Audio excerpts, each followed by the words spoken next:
উনি দেখবেন, আমাদের অন্যরা দেখবেন। তো আমি আমার বক্তব্যটা শেষ করতে চাই, কিছু আমি আমার বক্তব্য বাড়াতে চাই না।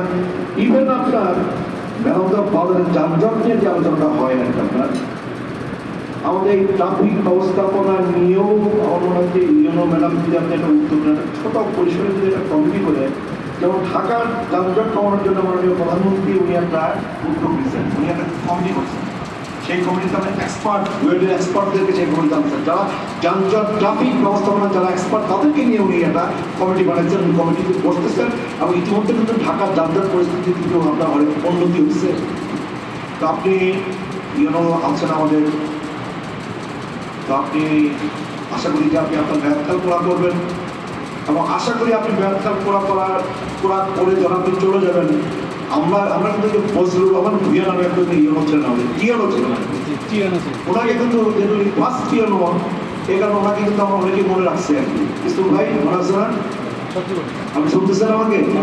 হ্যাঁ, ফজলুর রহমান ভুইয়া মারা গেছেন, ওনাকে মনে আছে, আমার মনে আছে। আমরা যেন আপনার থাকবেন না, আমরা যেন আপনাকে মনে রাখি, তার জন্যে আপনি কিছু দৃশ্যমান কিছু আপনার পরিবর্তন, দৃশ্যমান কিছু কাজ আমাদের মেলন্দবাসীর জন্য যদি আপনি করে যান, আপনি চেষ্টা করতেছেন, আপনি চেষ্টা করবেন, আমরা আশা করি আপনার প্রতি আস্থা এবং ভরসাটা আমি তো রাখতেই চাই। এবং সে কারণে মেলন্দ বাজারে আপনার এই ট্রাফিক ব্যবস্থাপনার জন্য আপনি দরকার একটা ছোট কমিটি করে আপনি যারা পান, আমাদের সাংবাদিকরা, গণমাধ্যম কর্মীরা, আমাদের জনপ্রতিনিধিরা, মেলন্দ পৌরসভাতে আমাদের যারা আপনার বিগত দিনে যারা আপনার বেশিরভাগ বিরোধী রাজনৈতিক শক্তির পক্ষে যারা আপনার কাউন্সিলর ছিলেন, কমিশনার ছিলেন, জনপ্রতিনিধি ছিলেন, তাদের কাউকে সম্পৃক্ত করে আপনি দেখেন না যে আমাদের বাজারে, মেলন্দ বাজারে, উপজেলা সদরে ট্রাফিক ব্যবস্থাপনায় কিছু পরিবর্তন আনা যায় কিনা চেষ্টা করে দেখেন, উদ্যোগ আপনি নেন, দেখি আমরা পারি কিনা।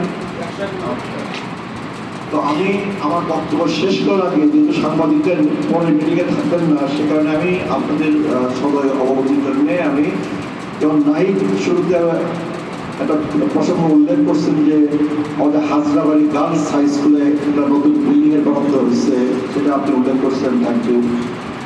আমি আপনার জাতীয় সংসদের 2টা অধিবেশন সমাপ্ত হয়েছে, প্রথম অধিবেশন এবং দ্বিতীয় অধিবেশন। আমি চেষ্টা করি যে আপনার চেষ্টা করি যে জাতীয় সংসদে একজন অ্যাক্টিভ এমপি হিসাবে আমি খুব বেশি যোগ্য না, খুব বেশি ভাবি না, কিন্তু আমি চেষ্টা করি যে একজন অ্যাক্টিভ এমপি হিসাবে কম বেশি আপনার পারফর্ম করার জন্য আমি আপনার চেষ্টা করি আর কি। আমি শুরু থেকেই জাতীয় সংসদে আমি আমাদের জামালপুর বিজ্ঞান প্রযুক্তি বিশ্ববিদ্যালয় নিয়ে আমি একাধিকবার কথা বলেছি। আমি জামালপুর জাহানারা নতুন আমাদের মহিলা কলেজটাকে সরকারিকরণ করা হোক আমি বলেছি, আমাদের হাসপাতালটাকে 100 শয্যায় উন্নীত করা হোক আমি বলেছি, হাসপাতালটা 101 শয্যায় উন্নীত করার সিদ্ধান্ত আমাদের সরকারের কিন্তু ইতিমধ্যে আছে। আমাদের আপনার বিজ্ঞান প্রযুক্তি বিশ্ববিদ্যালয়ের সিদ্ধান্ত হয়ে গেছে, বাজেটে বরাদ্দ আছে, আপনার কাজ শুরু হবে চলতি অর্থ বছরই, 280 কোটি টাকার কাজ চলতি অর্থ বছরই হবে। নতুন বিসি আপনার নিয়োগপ্রাপ্ত হয়েছেন। আমি আপনার বিদ্যুৎ ইস্যুর কথা বলছি, অনেক হয়তো মনে করছেন যে এই লোকটাকে সরকারি দলের এমপি না বিরোধী দলের এমপি, কিন্তু আমি মনে করি আমি জনস্বার্থের পক্ষে কথা বলার জন্য এমপি। আমি বলছি যে আমি বিব্রত হয়ে অস্বস্তিতে বলি মাননীয় স্পিকার, কারণ আমার বিদ্যুৎ সমস্যাটা জাতীয় সমস্যা, এই সমস্যার পিছনে দীর্ঘ আপনার লম্বা কাহিনী আছে আপনার। তাই আমি তো আমার এলাকার সমস্যাটাকে তো সংসদে আমি তো আপনার আমাদের স্পিকার, আমাদের মাননীয় প্রধানমন্ত্রী, মাননীয় বিদ্যুৎ জ্বালানি মন্ত্রিত্বের মধ্যে আমি আনতে পারছি এবং উনি তো বক্তব্য দিচ্ছেন। তারপরে আমাদের এই এলাকাতে কম বেশি একটা জনপ্রিয় দাবি হয়ে গেছে গিয়া, সেটা হচ্ছে যমুনা দ্বিতীয় সেতুর জন্য আমাদের নির্বাচনী এলাকা এই বগুড়া সারিয়াকান্দি আর আমাদের জামালপুর 3-এর বাজারগঞ্জের মধ্যে হয় আর কি। এই বিষয়টা নিয়েও কিন্তু আপনার সংসদে কিন্তু আপনার বাস চলতেছে আর কি। তো বাস করে তার যমুনা দ্বিতীয় সেতু পাওয়া যাবে না। যমুনা দ্বিতীয় সেতুর জন্য আপনার নদীর গতি প্রকৃতি, তার টেকনিক্যাল দিক, কারিগরি দিক, তারপর হচ্ছে আপনার সেতুর আপনার ধৈর্য, তার কস্ট, তার বেনিফিট, তাই না? আপনার সংখ্যাগরিষ্ঠ মানুষের সুবিধা, এটা বিবেচনা করেই তো আমরা সিদ্ধান্ত নেই। সম্ভবত যাচাই করে সিদ্ধান্ত হবে। খালি বাস বাইরে যাই করি আর ভিতরে যাই করি, বাসের ভিত্তিতে তো আপনার যমুনা সেতুর স্থান নির্ধারিত হবে না, কিন্তু আমরা তো বাস করতেই পারি, তাই না? কাজে আপনার মানববন্ধন হয়, সমাবেশ হয়, শাড়ি গান দিতে হয়, কথা দিতে হয়। আবার সংসদের ভেতরে আমি বলি যে বগুড়া কথা বলতে চাই, আবার আমাদের যাওয়ার পরেই কোনো মাননীয় আপনার প্রতিমন্ত্রী উনি বলেন যে উনি ওনার এলাকায় চান, বাংলাদেশিতে চান, যাই হোক আপনার সংসদে আপনার সংসদের সৌন্দর্য আর কি, সংসদের রেওয়াজ, সংসদের আপনার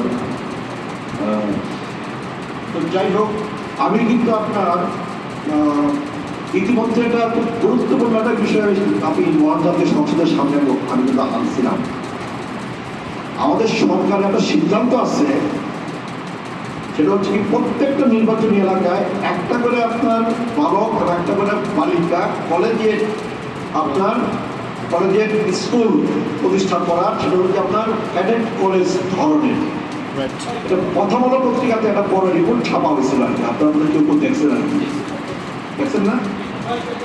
600 প্রতিষ্ঠান আর কি, রাইট।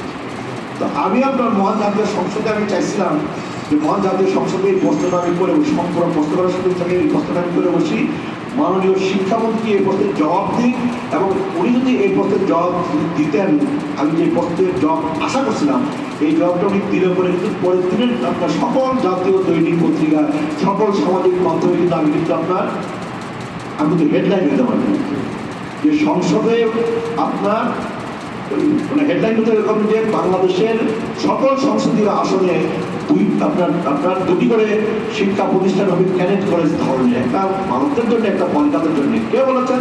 শিক্ষামন্ত্রী বলেছেন। কার প্রশ্ন উত্তরে বলেছেন মাননীয় সংসদ সদস্য মোস্তাফিজুর রহমান মাহমুদের প্রশ্নের জবাবে মাননীয় শিক্ষামন্ত্রী বলছেন। এটা কিন্তু পরের দিনের জাতীয় সব দৈনিক এবং সোশ্যাল মিডিয়াতে কিন্তু একটা বড় হেডলাইন কিন্তু আমি পাইতাম।